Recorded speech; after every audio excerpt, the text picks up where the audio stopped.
Hello students, welcome back again and today I'm going to explain about the clause, sentence and phrase. आज मैं आप लोगों के सामने कोशिश करने जा रहा हूँ कि आप लोग क्लाउज जो कि एक नया चैप्टर आप लोगों के लिए है ना, क्लॉजेस हो, सेंटेंस का आप लोग पढ़ चुके हैं और फ्रेज के बारे में ध्यान से समझने का प्रयास करेंगे क्योंकि बहुत सारे स्टूडेंट्स को क्लाउज में बहुत ज़्यादा कन्फ्यूजन होता है, बिल्कुल उनके लिए नया चैप्टर लग रहा है। तो ध्यान सुनेंगे, क्लाउज की बात करें या सेंटेंस की बात करें, पहले इन दोनों को ध्यान से देखेंगे, है ना, कि सब्जेक्ट में, सेंटेंस में आपको सब्जेक्ट, वर्ब और ऑब्जेक्ट का कॉम्बिनेशन देखने को मिलता है। क्लाउज में आपको सब्जेक्ट और वर्ब का कॉम्बिनेशन दिखता है, लेकिन फ्रेज में ऐसा नहीं दिखता है। क्लियर है? लेकिन तीनों के तीनों जो है वो क्या है, ग्रुप ऑफ वर्ड्स हैं, ग्रुप ऑफ वर्ड्स। ध्यान समझने का प्रयास करेंगे।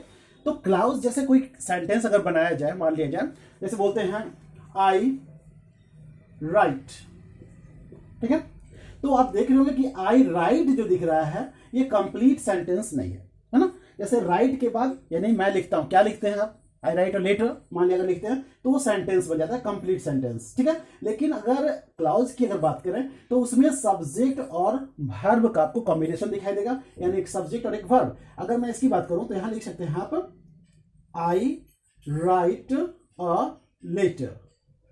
ओके स्टूडेंट्स, तो अब ध्यान देंगे आप, सब दैट मीन्स कि जब आप क्लॉज की बात कर रहे हैं उस समय मेन आपके लिए सब्जेक्ट और वर्ब का होना जरूरी है, और सेंटेंस की बात कर रहे हैं उस समय आपका सब्जेक्ट वर्ब के साथ ऑब्जेक्ट, यानी पूरा कंप्लीट मीनिंग निकलना चाहिए। यानी क्लॉज को कह सकते हैं आप कि सेंटेंस का एक पार्ट है ना, सेंटेंस का एक पार्ट जो है वो क्या है, क्लॉज है। Okay, now listen carefully. जैसे अगर क्लॉज को हम लोग डिवाइड करते हैं तो जैसे आप देख रहे होंगे प्रिंसिपल क्लॉज, कोऑर्डिनेट क्लॉज और सबऑर्डिनेट क्लॉज, ठीक है। तो प्रिंसिपल क्लॉज दैट मीन्स जो इंडिपेंडेंट होता है, जो स्वतंत्र होता है, वैसा सेंटेंस जो किसी दूसरे सेंटेंस के ऊपर डिपेंडेंट नहीं है।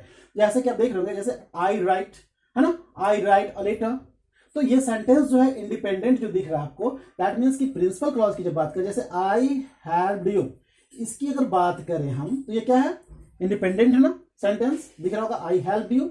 अगर कोऑर्डिनेट की बात करें तो आपको दिख रहा होगा कि दो सेंटेंस जो आपको दिख रहे हैं उसके बीच एक आपको वर्ड जो दोनों को जोड़ने का काम कर रहा है। जैसे कि आप कंजक्शन के बारे में पढ़े हैं, ये कंजक्शन है जो word we join two words two sentences और फ्रेजेस। ओके, तो आप देख रहे होंगे कि इन दो सेंटेंस को जोड़ने का काम कर रहा है।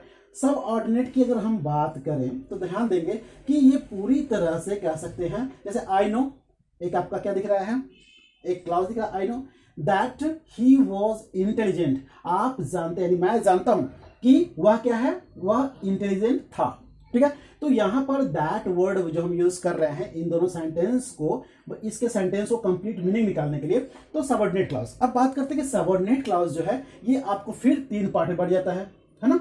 सबऑर्डिनेट क्लॉज तीन पार्ट में बढ़ जाता है। फर्स्ट जो आपका है वो है नाउन, नाउन क्लॉज। सेकेंड जो आपका है एडजेक्टिव क्लॉज,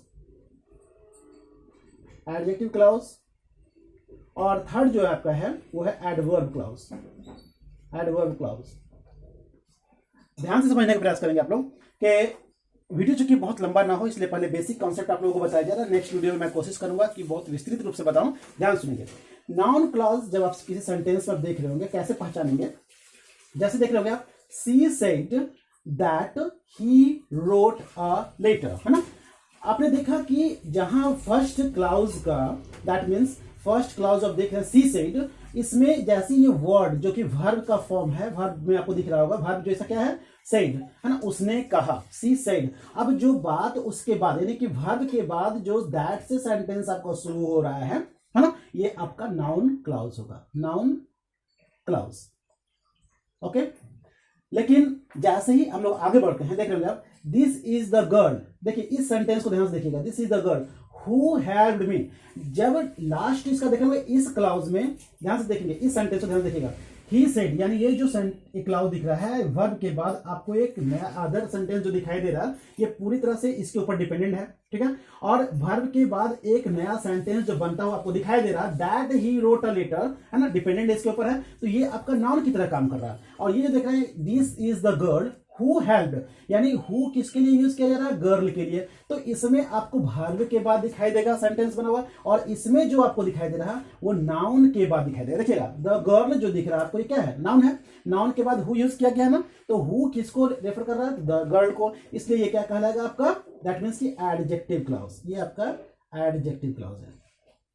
ठीक है, तीसरा जो आपका है यहां दिख रहा होगा कि माई मदर स्कॉल्डेड, है ना, माई मदर स्कॉल्डेड, मेरी माँ ने डांटा। ठीक है, ध्यान सुनिए कि कब डांटा या क्यों डांटा, यानी रीजन क्या है इसके पीछे। जैसे रीजन के बारे में बात हो, when I cried loudly, loudly, जब मैं जोर से चिल्लाया। ठीक है, तो ये आपको बताएगा रीजन के बारे में। ठीक है ना, व्हेन आई क्राइड लाउडली, यानी ये आपका एडवर्ब क्लॉज है।